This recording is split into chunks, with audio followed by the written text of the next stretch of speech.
G'day, you're listening to the Virtual Staff Room, and this is episode 27, Raising the Bar.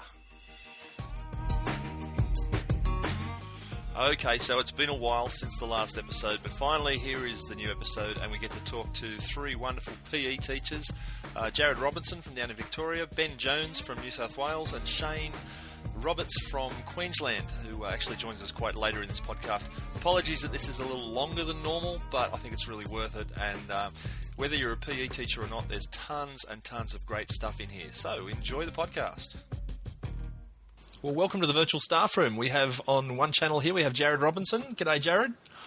How you going? I'm going good, aka Mr. Robbo, developing quite a reputation for yourself in the online world. And on the other side of the channel here, we have Ben Jones from Sydney. G'day, Ben. Yep. Good. And Ben, we'll hear more about what you guys do in just one moment. I'm just going to kick back to Jarrod for a second. So, Jarrod, you just want to tell us a little bit about who you are and what you do, and your connection to teaching and tech. All right. So I've basically been teaching for, this is the start of my second year. So I can't say I've been teaching 2 years yet.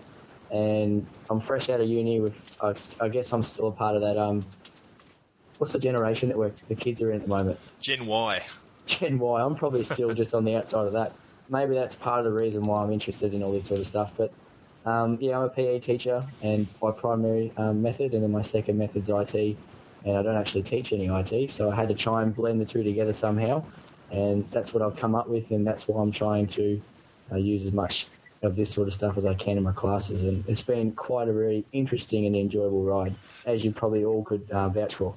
Yeah, exactly. And like I said before, the last, I don't know, probably 3 to 6 months, you've developed quite a presence in the blogosphere and the online world with the cool stuff that you're actually doing in your classroom. So we'll hear more about that. Yeah, it explodes, doesn't it? It's amazing how this stuff explodes.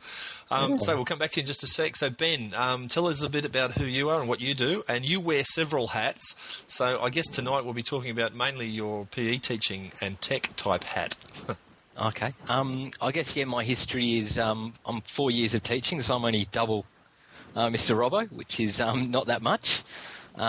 Before that, I've done a few interesting things in the world of sport as an Australian canoe team member, and also in business and several other things I've sort of done through the years. I've had a bit of an interesting existence. I've got a few too many degrees. I seem just to collect them as I go along. And I did 4 years at Rooty Hill High School, which is in itself a fairly unique place to teach. I'm PE trained and qualified, but I also have a business degree and some outdoor education background. So I guess, without that sort of my teaching side of life, and then my tech side of life is even peculiar because I have absolutely no qualifications whatsoever. But yet I'm becoming increasingly aware, as Mr. Robbo is, that we seem to be doing some really cool stuff, and it's sort of as I meet people that have qualifications in this field, and I'm kind of doing more than they are, which is quite a bit of a weird space sometimes. So it's I think in different journey to Mr. Robbo's, but similar in some respects. Well, I kind of enjoyed last Sunday night. For those people who are listening who don't know about it, every Sunday night there's a group called the AusNZ Teaching Group, and they get together over a flash meeting and they talk about teaching stuff, and it's an interesting discussion for about an hour and a half on a Sunday night. And I somehow managed to get you guys in that room on Sunday night, and the conversation was fantastic. And maybe we can relive a bit of that tonight about the stuff you guys are doing, because it really is quite fascinating. So I'm going to kind of throw it over to you guys. I'm going to try not to interrupt too much tonight, but let's hear what you're doing, because it really is amazing stuff. You can start with you. Oh, I lost. That was too slow. I guess the past couple of years, as I settled into teaching, I started exploring more things, and I was one of those kids that pulled everything apart and had to know why everything worked. And then, particularly the last 2 years of my teaching, I've spent just sort of really looking at how to do things differently in the classroom. I found because I'd sort of done a couple of years in outdoor education before teaching, I adapted to teaching quite nicely. So sort of started playing with some Web 2 technologies and getting students blogging. And I'm very naturally, my outdoor education, I like to facilitate things. So I was sort of start off with students making blogs and making my own blogs. And then that suddenly progressed to playing with peripherals and heart rate monitors, analysing data, and then sort of through a weird series of coincidences, and also some video analysis technique that from my sporting career as well, did an Australian government quality teaching project on that that was sort of recognised quite highly, although to me it was quite a low-level thing. That's interesting to say that. Yeah, and then all of a sudden I got thrown into the Wii Remote project, and just saw it was at the very, very early stages, and the nature of me, I saw how it worked very quickly, worked it out, and saw the potential. And then before you know it, I've got my own interactive whiteboard for a few dollars in my own classroom, and I'm sort of doing all these crazy things out in the community, and things just exploded from there. And since then, I've sort of been exploring using the Wii Remote as a data logger, capturing a accelerometer data out of the Wii Remote to analyse in physical education, doing some stuff with graphing and GPS units and heart rate monitors combined and online. And and then sort of now the space I'm playing with is some optical character recognition sort of things for teaching and learning, and different ways of presenting with video conference technique that's becoming quite popular in New South Wales. But also on that same sort of journey with the QR, the 2D codes that Mr. Robbo's on at sort of the same stage, and looking for opportunities in that. So lots of things really. It's quite, yeah. Yeah, it's good, and we'll come back and reinvestigate what you're doing there, and see how that links back to actual classroom type activity. Yep, definitely. Yeah, Jarrod, I'm going to follow that. Look, good introduction there, Ben. It was brilliant. I was sitting there just wowed. Basically, I'm doing a lot of the sort of similar stuff that Ben's been talking about in this Web 2 exploration, as I tend to call it. And you can probably vouch for that as well, Chris. Just the amount of things that come across our way each and every day, and I think about, well, how can I potentially use this in a classroom? And if I can't think of a use then and there, I probably don't necessarily get rid of it, but I keep thinking about these tools that I can use as they go on. And every single day there's something that comes to mind, and it just blows me away. Basically just exploring that, having the kids blog, and using social networks like through Ning and whatnot, and then using Skype. That's been actually one of the biggest, most important things in my teaching at the moment, and keeping contact with the kids as they go out of town, because in a small rural town that's quite a big thing, and having group meetups at night time to discuss different things. And then moving into the mobile phone stuff that Ben just sort of touched on there at the end with the QR codes. That's probably my biggest interest at the moment, and looking at how we can keep the kids active at the same time as them actually learning. I think that's really powerful, and how that links with physical education is exactly what I want to try and do. Have them moving while they're learning. Yeah, it's interesting you say that, because when you talk to people about integrating technology, often the PE department is the last one to sort of think that there's anything that technology can offer them in terms of some sort of form of integration, which is clearly not true. Yeah, I've just found it to enhance everything that we do, and enhance our message, and enhance, the reflection that they get from the sports and the activities they complete. Not as people think, there's two polar opposites. You either sit at a computer and you're not active, that's completely ridiculous. I do both very, very comfortably, and I'm just going to try and show the kids that they're to complement one another. How do you think, Ben? Yeah, I'm with it. I mean, I actually think we have, when we look at the careers in the health and physical education field, because reality is we're preparing kids for more than just to be the next football nut. We're also preparing future doctors and health professionals. I mean, we are really at the cutting edge of technology. We have got to prepare kids for the next stage of health innovation. We've got to prepare kids to be at that elite level of sport where they will be analysed and judged on amazing levels of data outputs, but then also preparing the sports scientists that are going to do that analysis. So I think we're almost we're up there with the science faculty and the computing faculty with actually what we've got to prepare our kids to produce and perform in the workplace. And when you actually then come backwards down through the various syllabuses, whether it's New South Wales, Victoria, WA, very similar. I mean, there's a huge amount of rich opportunities where it's not just doondoggling or mindless busy work.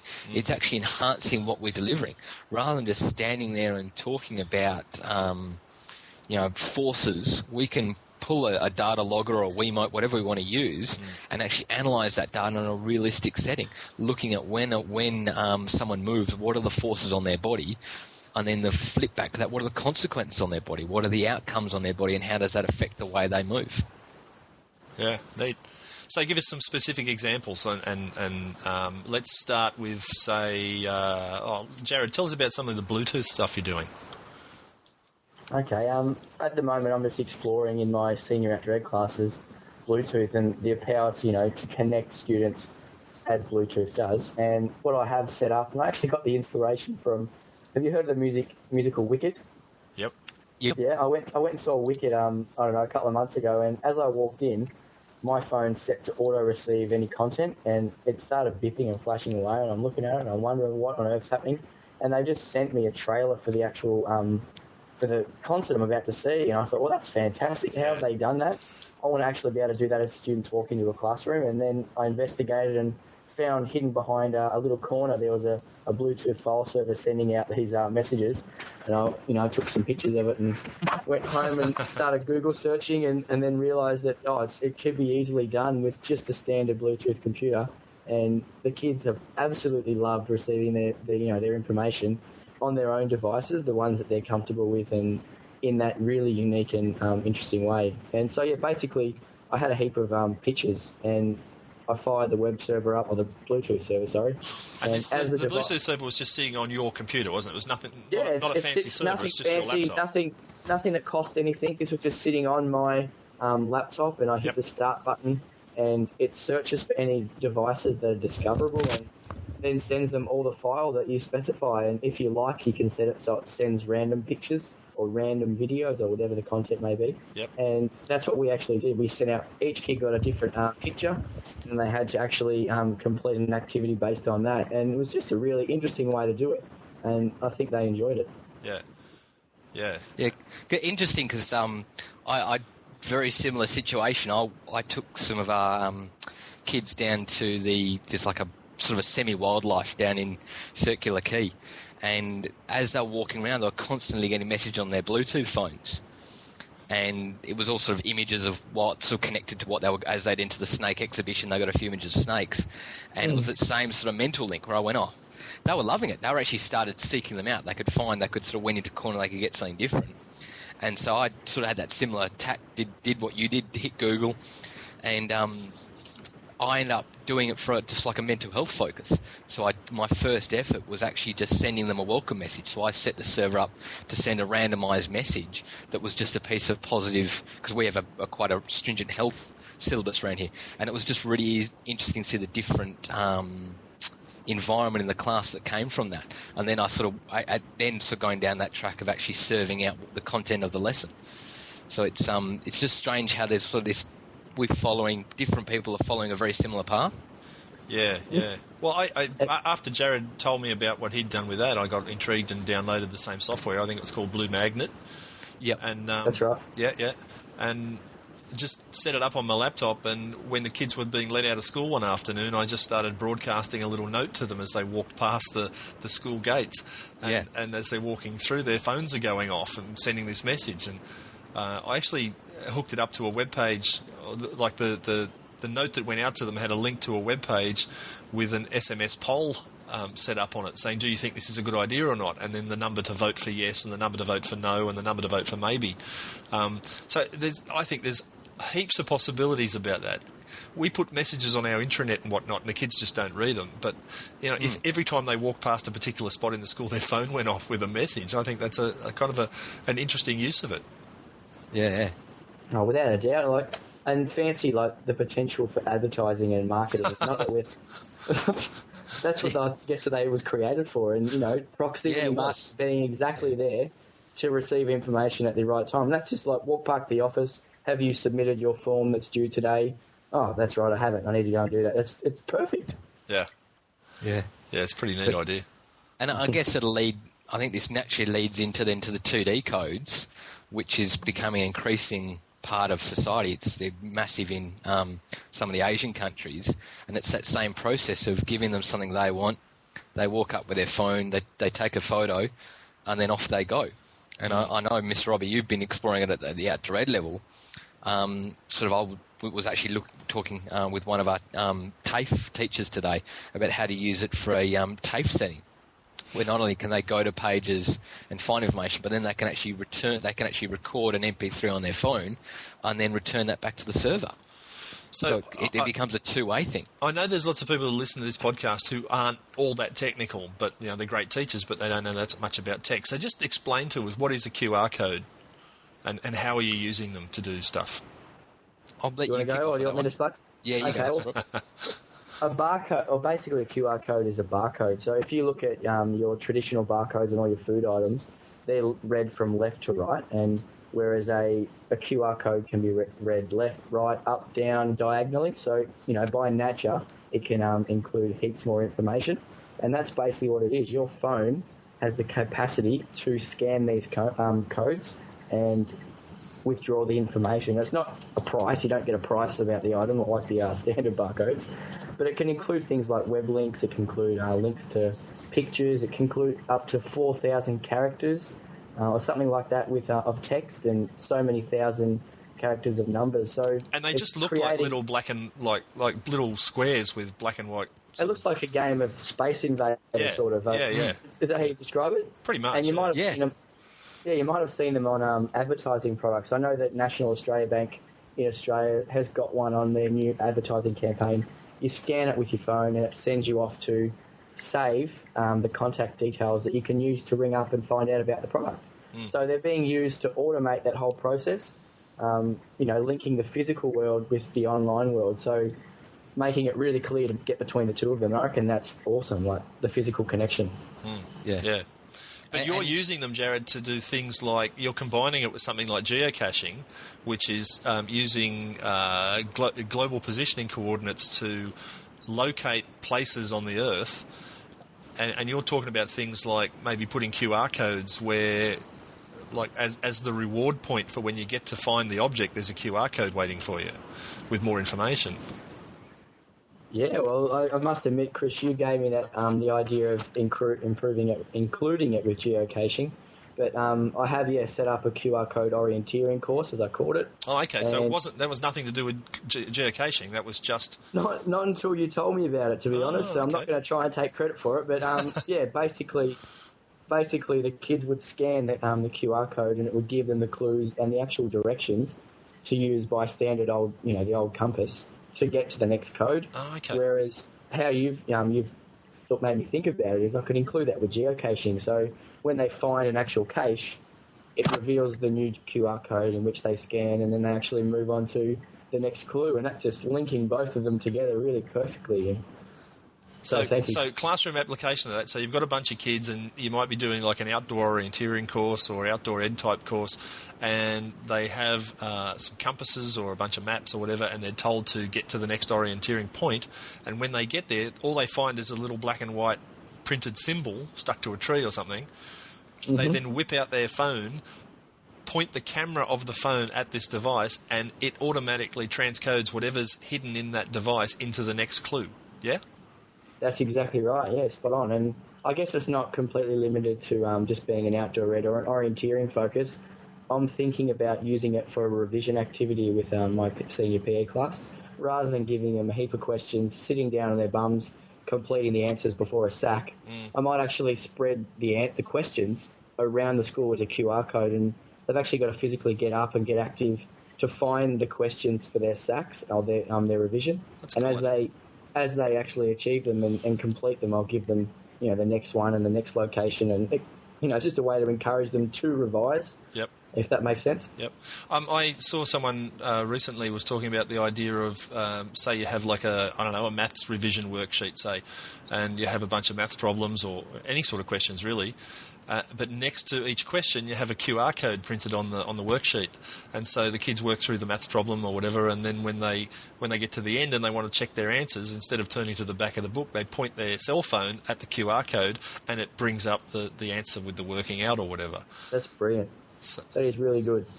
And I think you need to realise this actually extends beyond mobile phones. This is standard with webcams. So the software you can download for your webcam means that you can, where we're there's an increasing prevalence. I've been dragged into Laptops for Learning, which is the Digital Education Revolution program in DET New South Wales. Yep. And I'm trying to look at the potential for that. So you can actually have where these students got a laptop. It's not just their mobile phone, so then they're instantly connecting to the internet. So we could, from a PE perspective, rather than sitting there and getting them to look at a skeleton and talk about it, we can cover a skeleton with all these QR codes. Oh, wow. And they can walk up to the femur with a HTML link out to a really good resource about the femur, and then that's where they extend their learning. So it's sort of then them going. So you're not talking about a picture of a femur, you're saying like an actual so you could have a skeleton with it tagged to every bone or everything you want them to look at in that skeleton. So we're looking at anatomy here. Yeah. Is the QR code for that skeleton element. So in this, I'm just talking about the femur. Go up, they want to know more about the femur. It'll then link them out to the HTML site about the femur. That's neat. And also, and so you're proposing this is done with the webcam that's built into the computer. So this can be done with any. It's a piece of software from Quickmark.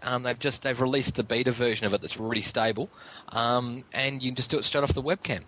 Nice. And the next progression for that for me is for special needs kids. They can now access, if you've got, I admit this is a bit beyond PE, but think of a science lab where there's lots of things around the room, and some of those special needs kids don't want to ask the question every time about what is that, how does it work. By simply talking very simply here, next to your test tubes have a little QR code. So when they want to know what that's about or what the safety issues is with that, they walk up, they put their phone or their laptop up against the QR code, get it, it'll tell them all about it. So it means that students can get the information when they need it. So it kind of actually is, I see it as taking, personalising management. So when a student wants to know something, they can find it out. And it's actually taking management away from the teacher in a positive way. So rather than them having multiple questions about what a test tube is or the OHS behind a test tube, the student gets it in their own time, in their own way, in a way they're confident. So there's pretty much you could have within reason, you don't want to have a room that looks like a black and white, when you've lost your reception on your TV. But where Everything reasonable, it sort of means...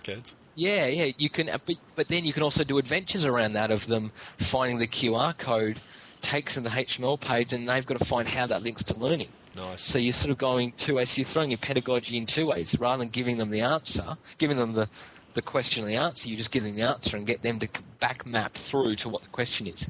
So there's just so much potential pedagogy in there. It's ridiculous. Yeah, and and it comes back to the same point that just keeps hitting me in the face every time I talk about this stuff, is that technology can really empower good teaching, but it's got to be good teaching to start with.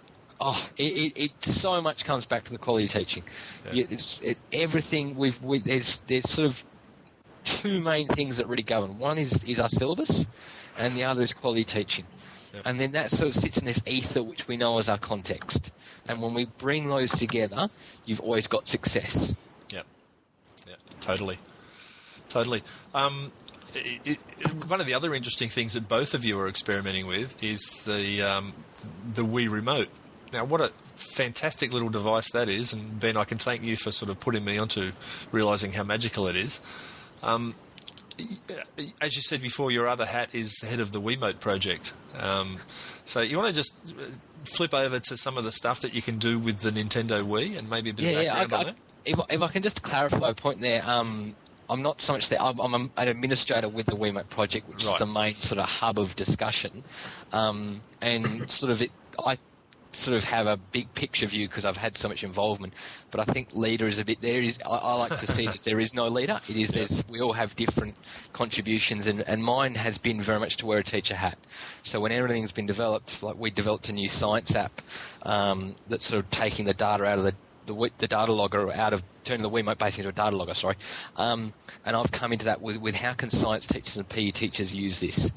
And then working with the programmer that's designed that application, and I guess really to sort of in a nutshell to throw what's in the Wiimote, basically it's a combination of a Bluetooth device, so Bluetooth connectivity, a triaxial data accelerometer, which means it takes accelerations from 3 axles: the horizontal plane, the vertical plane, and the other plane. the forward and backwards horizontal plane.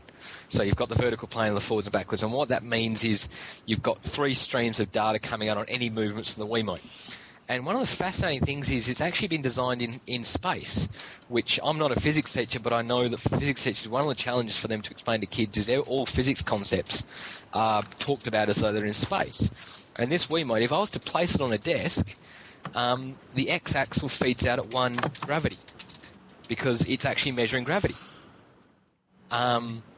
So it's kind of an interesting thing. It's this quite a unique device. But then on top of that, it also has an infrared camera on the front, which basically it's actually a light camera that detects any light, but then they've stuck a filter through it that detects 940 nanometers of light. Any physics or science teachers will understand that, but it's just a certain wavelength of light that's above what we can see. And so with that... Which makes it really hard to tell whether your battery's flat, I've got to tell you. Yes. I keep pressing the button and nothing happens, Yeah. And the way to get around that is what people don't realise is that their digital phone camera is often infrared sensitive. So you can actually look at it through your infrared camera and you can see this infrared light. And that's often how when we first started selling infrared pens, the big question was, I bought a pen and it doesn't work. And it's like, well, yeah, look at it through a camera and find it does work. So there's some whole heap of stuff around the interactive whiteboard, etc. If you're cool, we can leave that to our chat on Thursday. Yeah, absolutely, no worries. And cool. I'll just give everyone a heads up. I'm going to have another recording with Ben on in a couple of nights' time, which will be the podcast to be released after this one, and we'll go right into the ins and outs of the Wiimote project. So you can look forward to that one. So to sort of bring that back then to how PE teachers can use it is a couple of things I've been playing with. So your feed with what we've created is an application that turns that data, rather than just being a stream of just random numbers, into a live graph. So you can actually wave it in the air in front of you, and it'll actually show the accelerometer feeds in front of your eyes. And this has a huge amount of potential in PE. A lot of sort of the physical concepts of PE are an absorption of forces. Yep. So rather than just saying you've got to absorb a force, they can actually they can visualize that force they absorb. If I was to throw it at a brick wall, you'd see a sharp deacceleration. Yep. Whereas if I was to throw it into a soft sponge, you'd actually see a slow deacceleration. So we can actually show these concepts, and now they can actually evaluate their performance against the visual. So we're actually taken away the unknown. We're giving them what we talk in the quality teaching as explicit quality criteria. I can say to them, your aim is to catch this Wiimote, and I encapsulate it in a foam ball so it looks more like a ball and less like a Wiimote, with having a minimum spike on the graph. So this is Year 7 students. I didn't want to do a mass lecture on acceleration and gravity, etc. All I would do is show them the graph, point out that when I waved the ball around, the graph would move, and their aim was to throw and catch the ball with minimum spike. And so all of a sudden, without really thinking about it, they were learning to increase the way they were absorbing the forces. They were increasing the pulse length when they were catching that ball. And then something I was talking with Mr. Rowe about, then what it did is, because there are sort of 3 things to catching a ball. One is the actual absorption of force. The other is eye tracking into your hands. And the third is temporal timing of when is that ball going to hit my hands and bring them together. All of which I'm terrible at, I've got to say. Yeah, and I'm not a ball person either. And most kids, that is a very complex problem. That is 3 key major neuron requiring demanding tasks, and it just causes the funnel effect. It all just a traffic jam. But all of a sudden what this now does is you can get them confident in the ability to absorb the force. So they can now forget about that. So instead of thinking about 3 complex tasks, they're now thinking about 2 complex tasks. They've learned to absorb the force, so now we can get them to their attention to tracking the ball, or we can bring their attention to the temporal time of when is that ball going to hit their hands. So we're actually chunking down that problem in a very doable way that their skill level just goes through the roof. Now, what I love about this is how you do that. So tell us how you actually, what's the nuts and bolts? Basically, I managed to for a unique way, have a good chat to my school, and they gave me quite a powerful HP laptop, sorely missed, that had a lot of battery power. It had 7 hours of battery in it. So what it means, I had a very mobile, very powerful laptop. And so I actually just had this ball with a Wii Remote sitting inside it, and they would just stand with the student that I wanted to work on this, facing the laptop, watching the graph data, just throwing the ball backwards and forwards. Just watching, let's say, as they're doing it, this is done out in the field, so it's not going back in the classroom, it's done in the field, throwing backwards and forwards, and then rotating through the groups. And so what that meant was that it was done in the environment, very real, very authentic task, Yep. but it was done in such a way that really without bringing any attention, because everyone did, even the kids that knew how to catch, because then they're all of a sudden, they've got quite a natural absorption action, but now they're really fine-tuning that. So it's not just whilst my natural target was for the underachieving populations, it also had this mass benefit for some high-level athletes, as in Year 7 high-level, that they were all of a sudden able to actually work on their skill as well. So it just crossed that so nicely. It was just a different skill set they were working on. Yeah. And that was simply taking like a foam ball, cutting a slot in it, and sliding the Wii Remote into the foam slot. Yep. Yeah. Which is really cool. It's scarily simple, and I guess that sort of comes back to how I started. I don't know what your views are on this, Mr. Robbo, but to me, my last 2 years have kind of just me being in my classroom doing stuff without really thinking about it. And it's only been the last sort of 3 or 4 months that people keep saying, "Oh, you're doing really cool stuff, and we've seen this, and we're reading about it." And it's like, "Oh, have you?" And it's just me, just kind of trying to bring education and make it unique for kids, and suddenly that's in demand, which is kind of been a bit weird as well. It's sort of giving me a weird space. What's your views on that, Mr. Robbo? I completely agree. It's me just sort of about that getting the attention about the cool things that we are supposedly doing. It's just me trying to come up with ways to make it unique and engaging for the kids. It's as simple as that. Yeah. Probably not as simple as that, but that's basically what it boils down to. How can I make this interesting for them? And now it's starting to get attention, and it's just that's another powerful thing in itself. The attention that you can create online, it's amazing, Chris.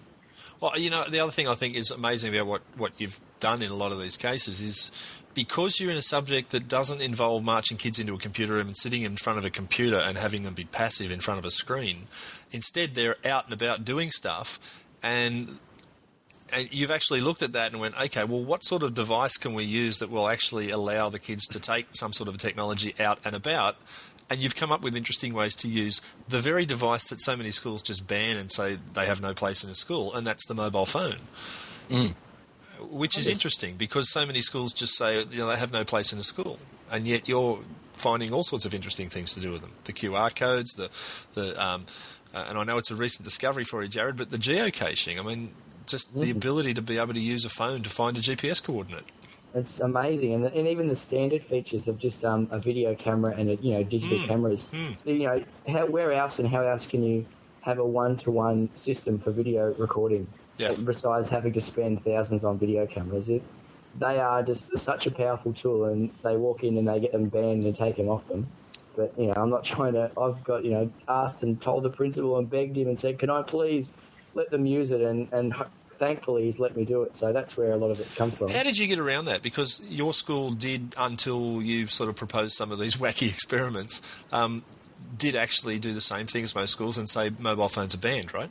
Yeah, they are. And to some extent, they still sort of are banned, except now the policy actually says, unless it's at the, what's the word I'm looking for? Unless the teacher sets it up and wants you to use it in the class, then they're not to be used. So that's the first step, I guess, in removing that policy and allowing them to have it full-time as a full-time device. And that's where the potential is, to being able to record things ad hoc whenever they come up. But at the moment... Do you find that is a little bit of a redundant statement almost? It's like having to write into a policy that you can't use your phone unless the teacher says you can. Like, I would have thought that most teachers wouldn't really want their kids sitting in class texting and making calls during a class anyway. I would have thought it always came down to whether the teacher said it was a good idea or not. That's exactly right. So it probably isn't the best example of policy, but I guess it allows me at the moment. No, but you're right. It is that is kind of how most of these policies unfold. You know, like we ban it and then we change it a little bit and go, oh well, unless the teacher says it's okay. Well, geez, I would have thought that should always be the policy. That's exactly right, and it's quite interesting to see the looks I get from some of the other staff who, you know, as the kids they walk past my classroom and they see the kids on phones doing mobile blogging, or they're doing this, that, and the other, and they probably think, what is he having them doing? Like, is he even getting the outcomes and any of the goals and things done? And, you know, they just shake their heads at me. Tell us about that. Sorry, go on. No. I was going to say that is one of our, I think the next big challenge for us is to really prove that what we're doing has a sound pedagogical underpinning, but not just that they're achieving through this technology, we're actually improving their levels at which they achieve outcomes. Just from my history, I'm quite a different style of teacher. I'll be quite upfront about that. And I would regularly have people sort of question what I would do in the class and how I did things, but yet my marks stood for their own. But it was quite interesting that so many times no one looked at my marks. They would look at what was going on in my class. They would say, oh, there's too much noise coming from his class, or they didn't seem a lot of on-task behaviour. It's like, but look at what I'm getting. And that's sometimes the problem. And it's one of our challenges that I think we've got to look at, not just, I mean, you and me, Mr. Robbo, I mean, as in technology, the people that are out there really pushing the boundaries, that, yeah, there are times we're pushing the boundaries, and that's often when we get caught. But then there's the rest of the time where we are, I'm not quite sure if you're aware of Hattie's work in the experienced versus the expert teacher, that we are expert teachers and we are meeting outcomes to a very high standard. And yeah, I'll be honest, there are days when we are almost pushing the boundaries a little bit too much, but then we have the knowledge to then go back and make sure that the rest of the time we are meeting outcomes to a higher standard and making up for that. And that's the big difference. Mate, I don't think it matters how long you've been teaching or how experienced you are. There are still days when it all goes pear-shaped, and you just wonder if any of that made any sense. But yeah. Yes. Definitely. Without a doubt. I can vouch for that thing today, what you're just mentioning, Ben, about people walking, you know, questioning how you're teaching it and whatnot. I probably do have a different sort of teaching style to most teachers at my school, and PE teachers as well. And today I was doing some podcasting with a group of 20 kids, and, you know, people walking past, it didn't look like what a normal classroom or what a supposed normal classroom should look like, being nice and quiet and, you know, listening to the teacher and whatnot. They were walking around, they were in and out of rooms and doing their recordings. And that's just something that it's going to completely change, I guess. And I don't know. It's just completely different now. So, Jarrod, give us a snapshot. You're still in the classroom. I mean, Ben, you've kind of been seconded over to the I don't know whether I'll mention their name or not, but it's another mob. Yeah, Centre of Learning Innovations. I'm still effectively a teacher. I'm just within another area within Department of Education and Training. Yeah, so you're not face-to-face teaching at the moment, although you have been up to recently. No. Missing it, though, that's for sure. Yeah, as we do. But give us an example then from both of you, and again, Jarrod, I'll start with you because you're like in the classroom every day, but like what's some things you've done in the last, 2 weeks that you think are the sorts of things that are, worth hearing about? Oh, well, you've heard of, I guess, a couple of them, the QR codes and the Bluetooth file server, and probably the podcasting. To be honest, I hadn't really got into podcasting. Sorry, can I just interrupt for a second? That's one of the things I love about you, Jarrod, is that you get an idea and it's enacted within 24 hours. When you and I chatted over Skype a couple of weeks ago about that Bluetooth server thing, and then you were twittering about it or something like 2 days later going, yeah, it worked really well. You don't let the grass grow. I get a little bit excited, I think.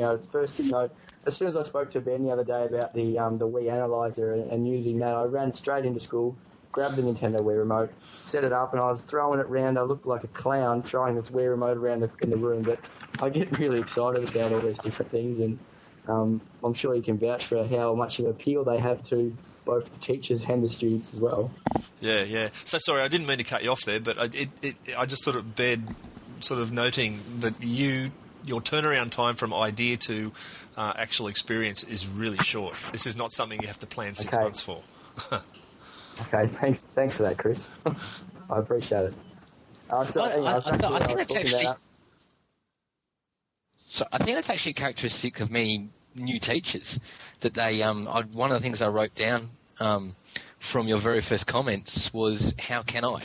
And that's how we think. It's the perspective is of not what will someone do for me, or when will this come along, but how can I? How can I make it work? And it's the teachers that have that question in the back of their head with everything they do. When they're walking through the playground, how can I make a better connection with these students? When they're before they walk in the classroom, before they put their hand on that door handle, how can I make this a better lesson? Through every step in that lesson, how can I make that a better lesson? I'll bet you guys actually come up with ideas at the beginning of a period and you've already tried them by the end. Yeah, I'll be honest, I have done that, but but then it's that different. I think because something I've seen almost too much and is frightens me still is that what I call door handle planning. Planning the second you put that hand on that door handle. And I think that's very different to being malleable through the lesson, where you'll try something a little bit different and you might be trying something really cool and then go, I want to push it a little bit further. Yep. But that is very different. There is still a deep thought into before I walk in that classroom. Yeah. Oh, of course. Yeah. I'm not saying you make it up as you go along, but you can spot opportunities, which is a great thing. Yeah, and again, that's part of that I think that what I see in a lot of new, because when I was at Rudy Hill, I also did a time as a head teacher mentor, so working with a lot of early career teachers, which is a bit scary because theoretically I was still an early career teacher at 3 years at the time anyway. But there is that ability through a lesson, rather than the classic example of walking into a booked computer lab and then the computer, no one can log on, or the internet's fallen over and it's Armageddon and they all go out and sit out on the canteen steps, that they just deal with it. They all of a sudden they've got something to run with, and that's the characteristic of what I look for in just a teacher that's really grounded in what they're doing, and they've got that plan B, go through with life, and how can I? Sorry, I'm from Rudy Hill. I do swear. Sorry. So does that Prime Minister apparently. Yeah. So actually runs the country. I can say what I want. That's right. This lesson's fallen over. How can I make this a better lesson? Or in that halfway through the lesson when, something happened in the maths lesson beforehand that they had a casual teacher and all fell over and they walk in, and then you just how can I flip this and make this better without losing going on? And it is that flexibility, just being able to do stuff. Yeah, for sure. Now, that was a really interesting tangent we just went down. Sorry. and I'm glad we covered it. But can we just flip back to a second for some of the specific examples that Jarrod was about to tell us, I think? Yes. You're back on the spot, mate. We're back on, yeah. I've just been working in my first ever podcast. It's probably something that a lot of people do first. I don't know, maybe as in the exploration of this Web 2 stuff. But I've taken that long to get into it, and we've finally started our first one. It's called Our City. Have you heard of that podcast? No. Not at all? No. Basically, it's online. I found it online somewhere by a guy named Tony Vincent, and you do a recording of your particular town and everything about it, and then it gets put together, or you put it together, sorry, and it gets put out and broadcast to the world. And you can actually, it's really, really powerful, and we're doing it with a bit more of a sport theme and a bit about the community and linking other subject areas into there as well, with the English and obviously geography and whatnot, and it's coming out really good. The kids are really motivated when they get that much creative license to create a script, and as you probably are aware, a really good final end product. Yeah, definitely. How about your podcasting experiences, Chris? Mine with kids. Kids love podcasting, and I see all sorts of... what I love about podcasting with kids is it meets so many outcomes, because there's so much. There's project management, there's planning, there's literacy, there's writing, there's group work, there's you name it, and it's a part of the process of putting a podcast together. There's technical skills, there's project management skills, the whole thing. I think podcasting is extremely powerful with kids. It really is. In turn, it's such a simple I'm not going to say simple, but it's such a simple concept, and just recording your voice and then creating the effects and things, whatnot. But it's just a really interesting way to get across your information, I think. Just the fact that podcasting takes you from a media consumer to a media producer, you're instantly jumping from one end of Bloom's taxonomy to the other.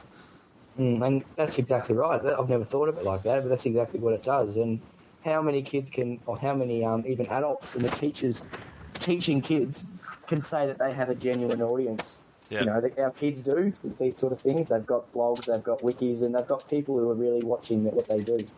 Teachers don't even have that, or a lot of them don't have a genuine audience they write to or record to. That's really powerful. I think so too. And the ownership of that is just so powerful. The fact that it's so easy, to tick that technology box by watching a video about technology or get someone else's content and look at someone else's content. When you empower kids to make their own content and give them ownership of it, there's so much that there's just everything is just deeper because they're doing the research, they're assembling it, they're producing it, and then they're presenting it, which is your quadrant 4, your big picture. Yeah. And that's where the real beauty lies. Is they've got they've put all this effort in, and then there's the celebration. And the fact that you started every sentence there with the word "their," as in their ownership of something, is probably another powerful part of the puzzle there, because ownership engenders the fact that they care about it. It's different to a teacher giving a worksheet and the kids fill it in and they don't care. They leave it behind at the end of class and who cares? But when it's their podcast, their work, they've done the research, they've done the interview, they've recorded it, they've edited it. Man, they have enormous ownership over that process. I'm really looking forward to seeing them sharing it with the world and seeing the comments that people genuinely have for something they've created, as opposed to just doing a worksheet that only me as a subject teacher sees and no one else shares it. Like, I think it's terrible that our exams at the end of our schooling are only saw by one person. Think back to completing them, and that's probably the sum of my whole schooling, and only one person saw it, my assessor.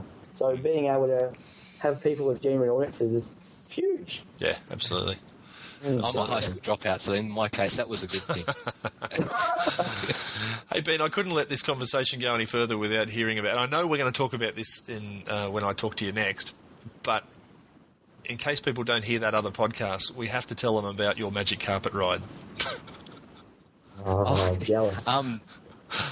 This is it's just what I'll actually be honest. In HSI, there's lots of pedagogy here, I think. But sort of there in any other subjects, it's a bit of a gimmick. But it's basically we've hacked, for want of a better term. It's what we've actually done, just taken the data out of the Wii Remote, out of the Wii Fit, and then put that through the API of Google Earth. So now by standing on your Wii Remote, you actually surf essentially Google Earth standing on your Wii Fit. Yeah, so which is the balance board thing. So it's the thing you stand on. And normally, for anyone who's got a Nintendo Wii, it's the thing where you play the ski jump game or whatever, and you stand on this board and move your weight from side to side. And you've sort of taken that concept and hooked it up to Google Earth. Yeah. And the result is... Again, ownership of where they're going. They can, sort of take it back to that level of, rather than sending them to a place, they can now go there, find their way in a way that's quite natural to them. I mean, particularly, I think the real hook in is for like boys' education. Yeah, for sure. Where you've got boys that do skate, they have surfed, they've snowboarded, or they've just done a bit of sport, and it's quite natural for them to use their bodies, and all of a sudden we're giving them something as simple as roaming around Google Earth, and they can control it. Yep. And it means that all of a sudden it gives it a whole unique learning experience that is natural to them. So we're taking away that fear factor of, this is geography, and I always get told off because I can't remember whatever the continent is in Europe, and there's that fear factor that surrounds. All of a sudden, there's a comfort. Hang on, I've played this game before. I remember. So they're standing on the balance beam, and they lean forward, and they navigate forward in Google Earth. They lean back, they go back, and side to side, and so on. Yeah. Yeah. So it is effectively surfing Google Earth on a Wii Fit. It's as, I can't put it simpler than that because that's what it is. Yeah. So your kinesthetic learners, instead of having to be told sit in your seat and behave yourself, they get up and they stand on the board and they're moving their weight around to do the stuff that, quote, the good kids do. And I mean that in a sort of semi-facetious way. But, like it's those kids that don't want to stay in their seat that often teachers think are the problems to be dealt with rather than that they just learn differently. Yeah, it is. And that's why I coming back to, I'm not quite sure you've used this, Mr. Robbo, as well. Being PE, we tend to deal with them differently. Yep, for sure. Because our subject is kinesthetic. And for many of those kids, I found it's a simple case of asking them to get up and turn on the lights or the fans. I don't need the lights turned on. I just know they need to get out of their seat. Yeah. I don't know why. They just think I'm asking a favour, and they feel good about that. Yeah. And it's that simple process that's so powerful from getting them in, and they just want to release energy. Yep. They're not meant. The human body was not designed to sit still for 60 minutes and stare at a blackboard. Yeah. That never happened in Neanderthal days. Neanderthal did not walk into a room, sit down on a plastic chair and stare at a blackboard while someone screamed at him and wrote chalk on the wall. He chased Brontosaurus through the park. That's when we were designed. and to expect... To quote Stephen Heppel, you ring a bell and everyone's expected to be hungry at the same time. Yeah, exactly. Do you find that the kid, and I know this is kind of getting off the tech aspect, but I think it's still important, do you find that the kids that you're dealing with in a PE classroom how can I phrase this? When I was at school, the kids who did really well at maths and science were typically hopeless at PE, and the kids who really excelled at running around, kicking balls around were not so great at maths and science. And there almost seems to be like a compensatory thing that if you're really good at one aspect of schooling, you tend to maybe not be so good at the other. Have you found that, or is that just a broad generalisation? I think it is a generalisation, but it's also how the teacher delivers it. Sometimes, and I guess from my experience, I'll be quite upfront, I stopped doing PE in, I think, year 8 or year 9 in high school, somewhere around there. I just didn't, I had a deal with my PE teacher. I didn't go to class and he didn't mark me absent, and that worked well for both of us. So why I became a PE teacher, I don't know. Yes, so you're I have one of a those very, children, yes. Yeah, I have a very different perspective on PE, and I don't deliver that classic football head PE. Yep. And so I find that it actually usually takes the first few months for the football heads to get into my style of PE, and when they do, they realise it's really different. And I actually find that if you deliver PE in the right way to everyone, they can meet outcomes. If you base your outcomes on how far they can kick a football or how hard they can tackle or how many goals they can score in basketball, there'll be a kid that'll get 10 out of 10, and there'll be the poor kid that's great at science that'll fail. Yeah. Because, he never kicked a ball around with his old man. But when you level the playing field and start to assess on tactics, involvement in the game, how they actually process leadership in the game, when all of a sudden you'll see the kid that sort of is given the leadership cap and starts directing the football head that says, right, front row, I'll go stand out in front and get smashed up, you love it anyway, and then can start positioning the kid that he knows is the fast runner on the wing, and he may not be the world's best kicker, but I tell you, his understanding of strategy and playing that game is far deeper than the kid that's played his whole life and happens to be about to represent Western Sydney. It's just he can't kick the ball. When you start assessing on that level deep understanding and extracting skill, there is a skill content, so he might not be able to achieve 100%, but he should still be able to achieve 90%. And I think that's sometimes a mental set. When a lot of PE teachers have come, they were that football head. They were great at football, and the only teacher that loved them was the PE teacher, and so they became the PE teacher that they remember, that punished the kid that couldn't kick a football, that only rewarded the kid that could pick a football, and that's kind of it's a mental change, but it's a bit different in New South Wales, I find, because we have a very strong health syllabus. So we get a lot of kids that are very health orientated. So it's a slightly different syllabus, I think, because I don't think, Mr. Robert, you don't have the PE syllabus is separate from the health syllabus, isn't it, in Victoria? Well, we've got the health and PE strand, and we've got separate things from underneath it. We've got movement and physical activity, which looks at the practical side. Then we've got the health, knowledge and promotion, which looks at the health side. So they're sort of the same thing, but they're not. So prac is supposed to be assessing on that side, and then the health is supposed to be doing as you're talking about. They're not tied together though. I don't know. It's a little bit different by the sounds of it, and I guess as you're saying, there is so much more power in understanding about the tactics and the involvement in the game than learning how to kick a football. Hey guys, we're going to have a third person joining us tonight, and that's a guy called Shane from Brisbane, I believe. I don't even know Shane's last name. I just know him on Skype and Twitter. But he's just come in, so I'm just going to see if I can drag him in here. Okay. Shane, hello. Thanks for joining us. You're with Ben Jones and Jarrod Robinson and me. G'day, guys. You've come late to the party, but we'd still love to hear what you've got to add to the discussion. So just quickly tell us who you are and what you do and your relationship to tech and PE teaching. Shane Roberts. I heard you say you didn't know my surname, but Shane Roberts. I'm a teacher on the Gold Coast in Queensland. Teaching a fairly large public school, about almost 2,000 kids at our school. I've been teaching for 14 odd years, all HPE. My real love at the moment is actually health education, not necessarily physical education, even though I still teach physical education. In relation to tech, I'm just a nerd from way back, a geek. I've loved to play with toys, and I just found out how good they can actually be in teaching health and physical education in the school. Excellent. And I know you've sort of come across these other two guys in your travels. Yep. You want to just tell us some of the things you're doing in your classes and how you're using technology effectively?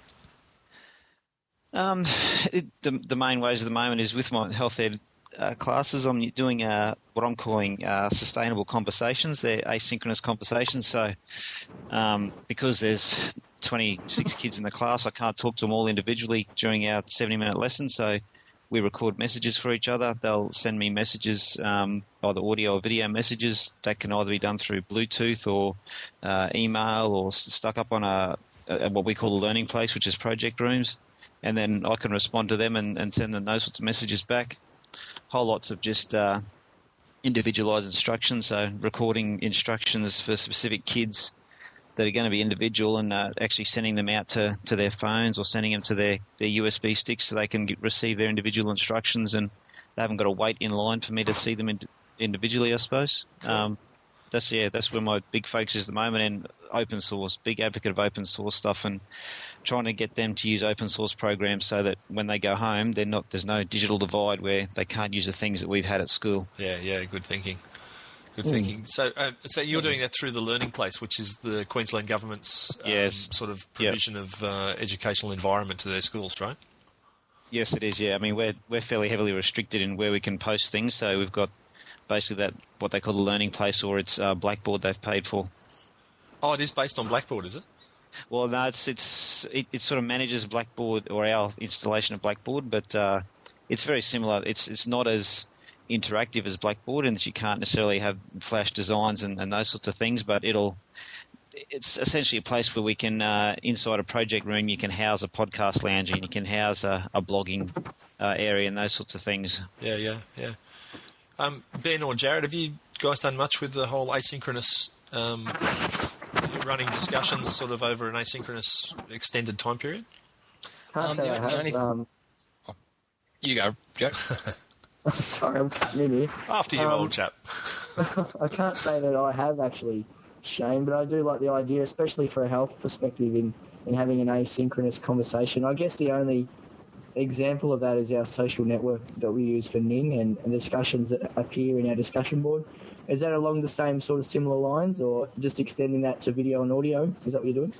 Just extend it to video and audio and specifically for individual students. So, I mean, in a PE type thing where we've done it is a student might film themselves doing like we do tennis in our senior program, so they might film their own tennis serve, send it to me. I can actually give them direct feedback and skill drills for their particular performance of that, and then send it back to them.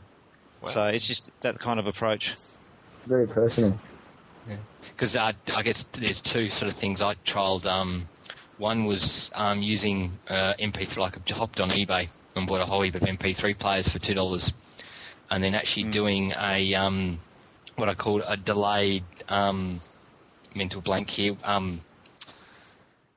where you have basically a delayed argument. So what they would do is they had a 30-second block. They could only record for 30 seconds, and they'd record an argument, and then they'd swap it to the other side of the team that would actually record the response to that argument.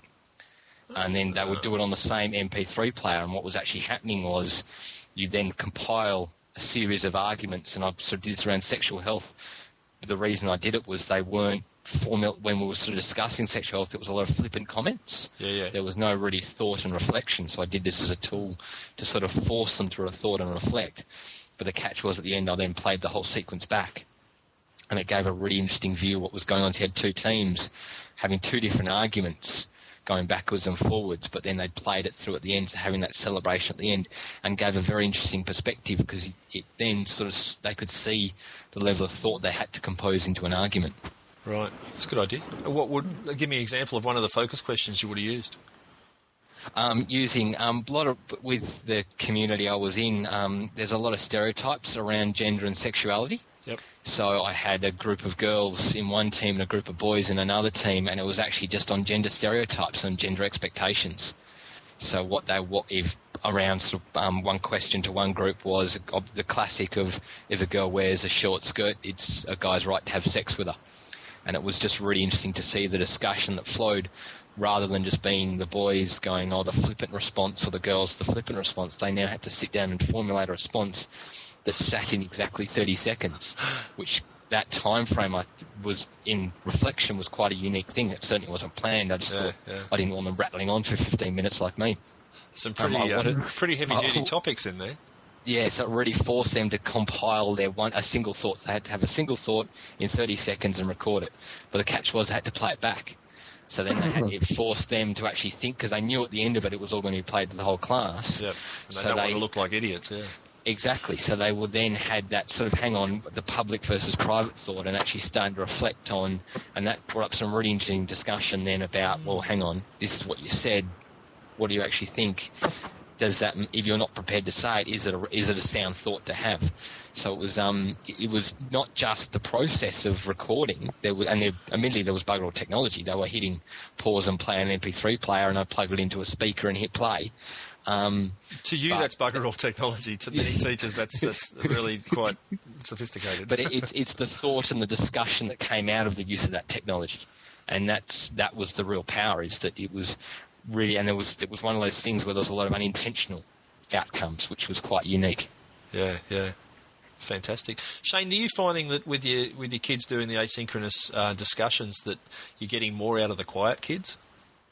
Definitely. The kids that would generally sit in the back of the classroom, and even though they were highly intelligent, didn't feel comfortable responding, they're actually the ones that probably get into it more. Yeah. And surprisingly enough, there's still students who would rather not do it and would rather have an email conversation, would just rather sit down and type and read the response you send back to them.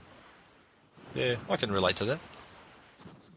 Yeah, and that's it's the same in Web 2 though. There are so many kids out there that have got these amazing Web 2 profiles, but won't say boo in a classroom. Yeah. And it's really. I actually had one student I found out just before I left. This kid had bought unlimited broadband and had partitioned it off to all the houses around him, and was on selling it for a profit.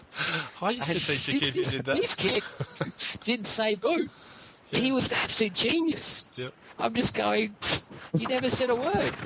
So we could have had so many discussions, and apparently he was hacking into all sorts of weird stuff. And I'm just going, wow, we could have really had some deep discussion here. And I think these tools, whether it's a podcast or even just having the simple process of an avatar in Web 2 land, has a huge amount of communication in it. That is so important for some kids, that the kid that doesn't have the profile in the playground can have the profile in their avatar. And that's really powerful. That's an interesting point, yeah. Well, that's some very cool stuff going on there. We're kind of getting close to probably the hour mark, which is about as long as I think people's attention span is. And Shane, it's a shame you couldn't join us earlier. I'm really sorry the messages got crossed there. I can go for another 45 minutes here. Well, I'm glad you could join us at all. It's been good for you to throw some stuff in there. No problems. But I just think what you guys are doing there just really opens a whole lot of windows into this idea that there's some great stuff you can do with the use of rich technology in any classroom. It doesn't have to be, the ones that people always expect. And like I said earlier, sometimes PE and physical ed type classrooms might not be the ones that people expect is where the technology is going to be the richest. But I'm with you. I can see so many possibilities for that. Yeah. I like what you said before too, just about videoing someone on their mobile phone. Take their golf swing or their football kick or whatever, and you video it. And then, are you then taking that and putting it up on a whiteboard or something, and stop framing it and analysing the physical mechanics and whatnot? Yeah, we do some stop frame and analysis with different hot programs. I tend to not do it too much because they're thousands of dollars worth of software, but if the kids go home, they can't actually do that sort of thing. So, I've come up with some simple ways and guidelines that just using Movie Maker and GIMP, which are both free programs, they can do essentially the same sort of thing. Could I just actually step in there, Shane, and tell you a neat little trick that a lot of people don't realise? Yeah, mate. Most digital cameras have a thing called burst mode.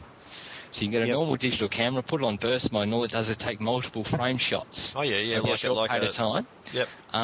So I was doing things, we're just standing out there with a digital camera.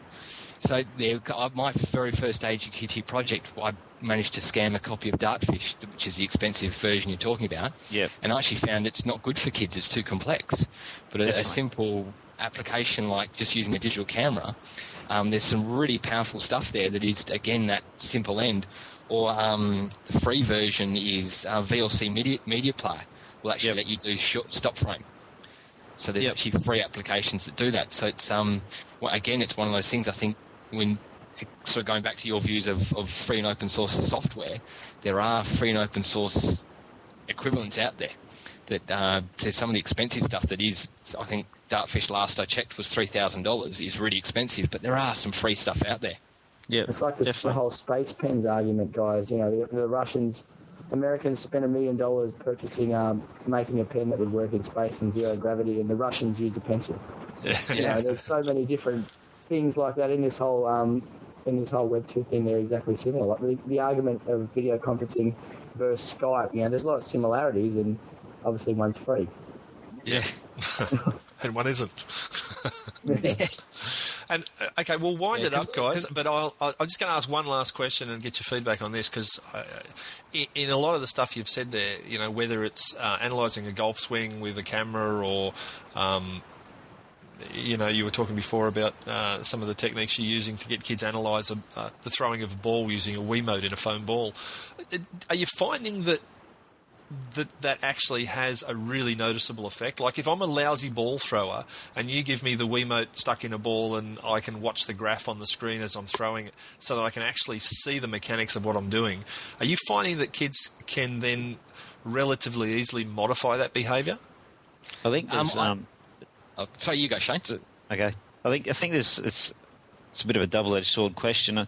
It certainly enhances their understanding of what they're doing and probably the understanding of their weaknesses.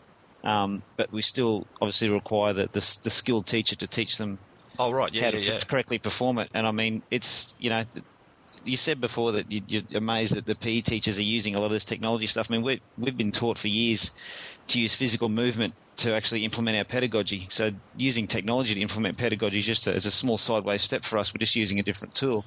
Yeah, I'm pleased to hear you say that, yeah.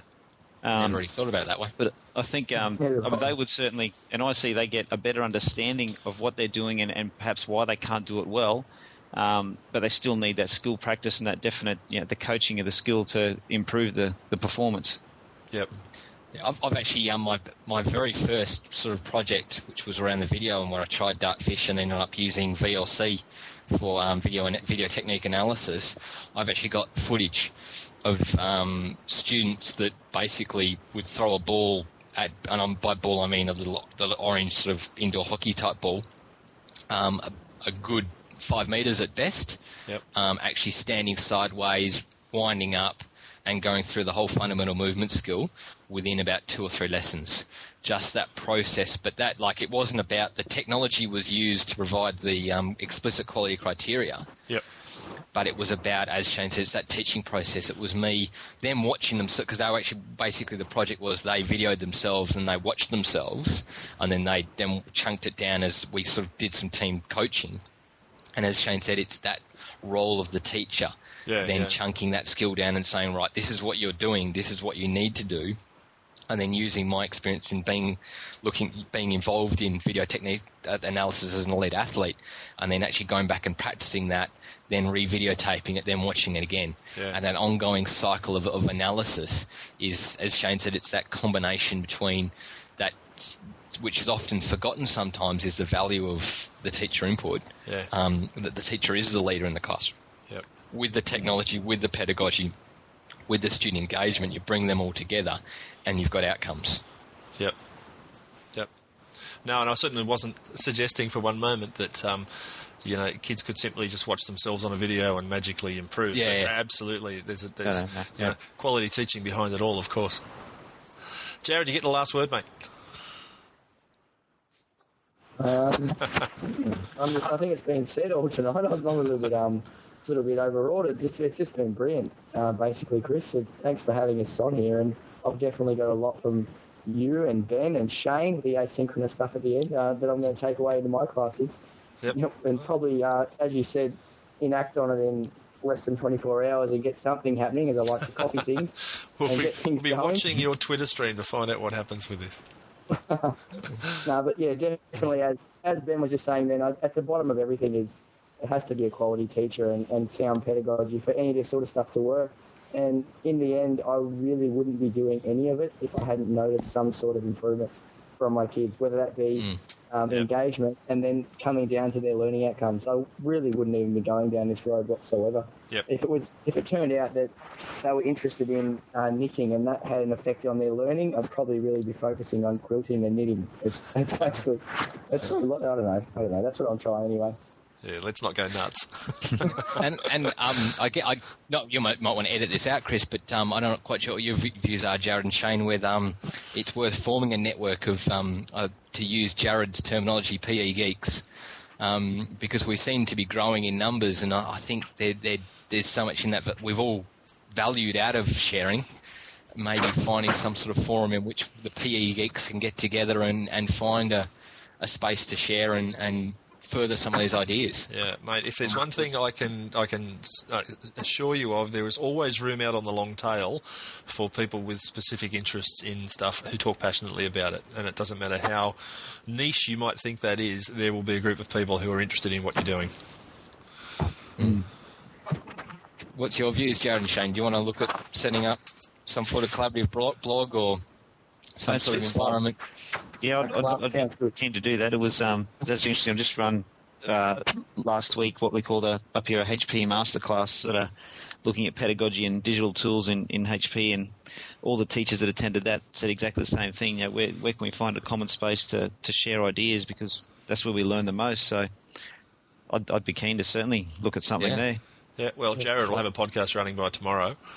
Yep. Good on him.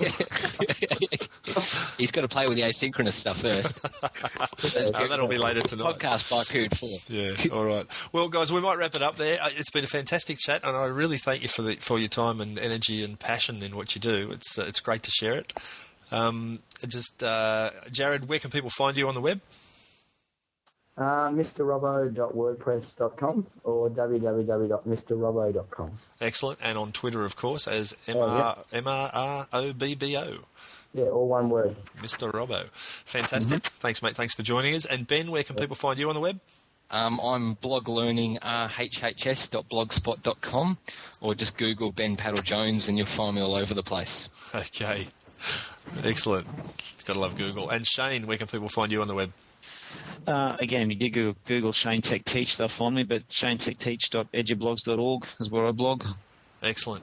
All right, well, guys, I'm going to gather all this stuff up in some show notes. If you could just send me any links that you think we mentioned during the show that you think you'd like to throw into those notes, just send me an email and I'll tidy them all up together and stick it online. Sweet. Fantastic. Beautiful. Sounds good. No worries. Thanks, guys. Thanks for joining us. Really appreciate it. Okay. Thank you. Thanks, Chris. Cheers, mate.